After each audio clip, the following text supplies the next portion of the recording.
Welcome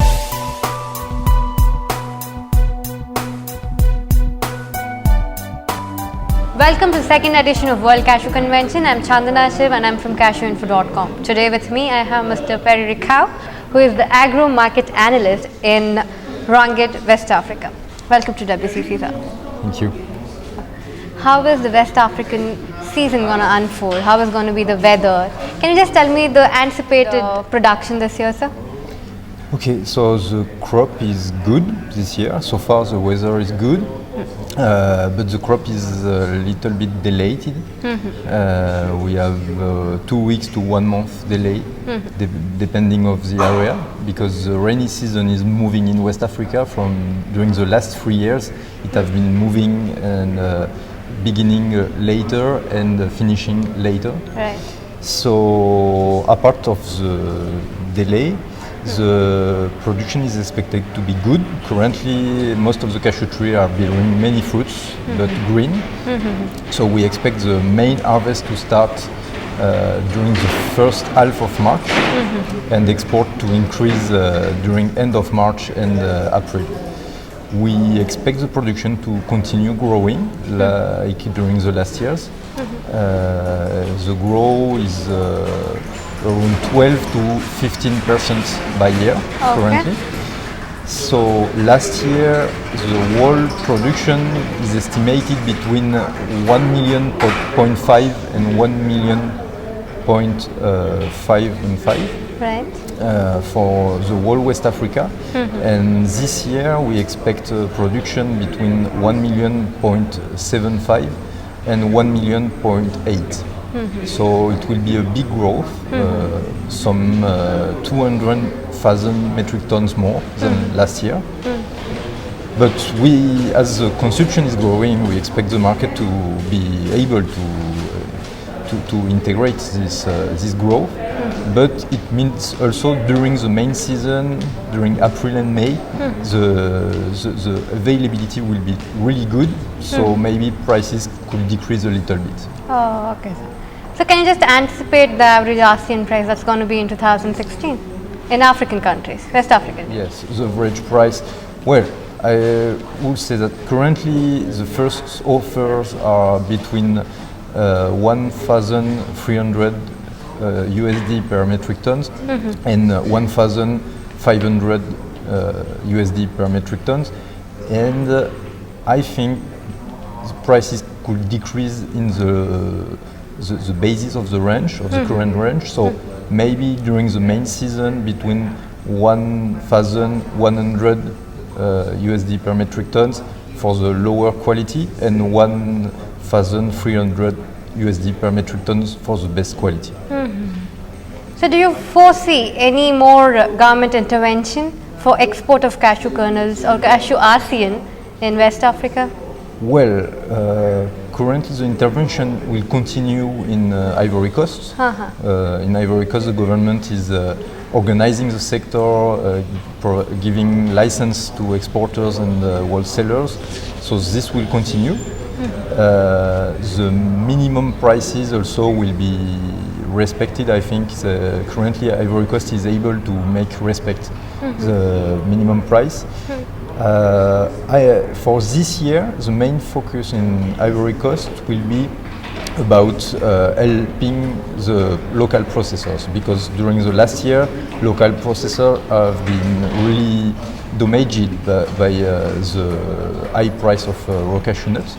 And this year they decided to put a tax, an export duty on RCN of 30 francs CFA per kg exported. So it's huge. It means around 180 USD per metric ton of tax, and this part of this duty will be used to give a subsidy to processor for kernel exports. Okay. So this can lead to an increase of local processing. Currently in Ivory Coast you have 15 industrial factory able to process 100,000 metric tons, last year they processed only 30,000 metric tons. So maybe this year we can expect them to grow to 50,000, 60,000 metric tons with the new government action. Yes, sir. So other than IVC, we don't see, either the production is constant or it is less, as in production. Can you just tell me what might be the reason? Is it because of the climatic conditions or it is because of bad agronomic practices? What is it, sir, basically? Mozambique. Mozambique, Yeah, IVC. Mozambique, it's mostly because most of the planted acreage of cashew tree is really old. So they have a big difficulty to plant new cashew trees. The incentive for farmers is not very good because during the last year they didn't get so good prices, and most of the farmers prefer to keep their old cashew trees already producing than to plant new cashew acreage. So the new plantation is very limited in Mozambique. So this is the first explication of the decrease in production. And the second one is that this year El Nino phenomenon impacted the cashew production in all East Africa. I have been there in October when the cashew harvest began, and it was raining, and raining every day, a lot of rain, while normally during this period it's a dry season. So this rain during the harvest period are affecting the production also, and you have a high level of moisture and many flowers who are damaged by the rain. The rains. Yes. Yes. So what is the actual processing scenario in Africa, sir? We just know that government is trying to support, but actually is it been successful? Well, it depends of every country, because it's so far it was not successful. Right. But the only country which really do something for exporters was Nigeria. Right. Nigeria have an export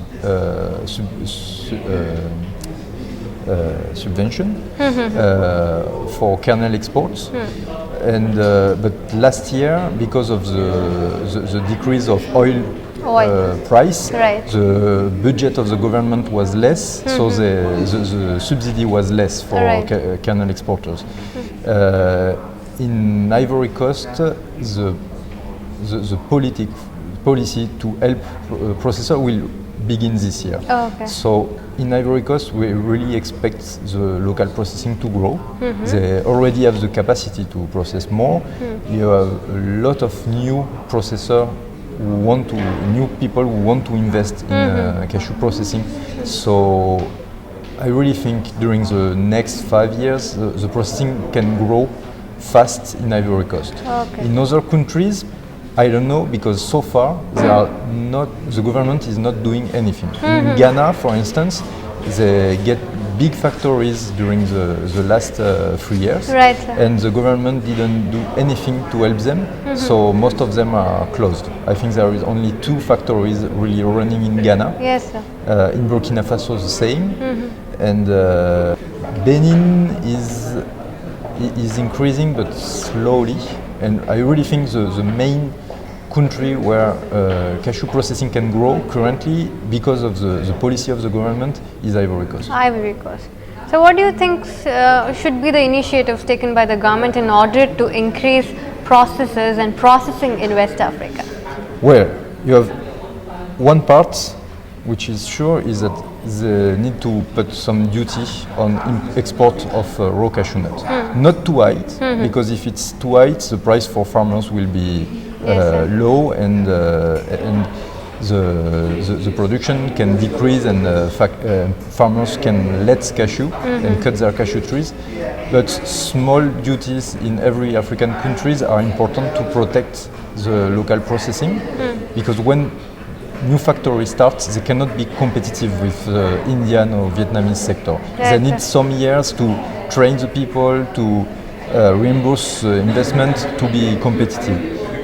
So this is part of the policy, and the other one is more about funding of factories. Currently, most of the banks in West Africa are not interested in funding local processing, while the money, the cash flow, which is needed to process, is huge. So all the processors need to have big loans to buy the raw cashew nut, to pay the wages, at least during the first month of processing. And very few banks agree to propose loans to local processors. So this issue is harder because the government cannot force the banks to propose loan. Yes. But one solution can be to have separation between RCN procurement, which is something many companies know how to do very well, and cashew processing. And if we have separation, and if the for instance, the raw cashew nut needed by the factory is in a warehouse owned by the bank as a guarantee, and the processor only purchase and ask a loan for getting the raw material every month for the processing every month, the loan can be smaller and the risk for the bank can be smaller. So maybe with this way we can have increasing processing and more loans for cashew processing. Yes. Thank you so much, sir. Thank you.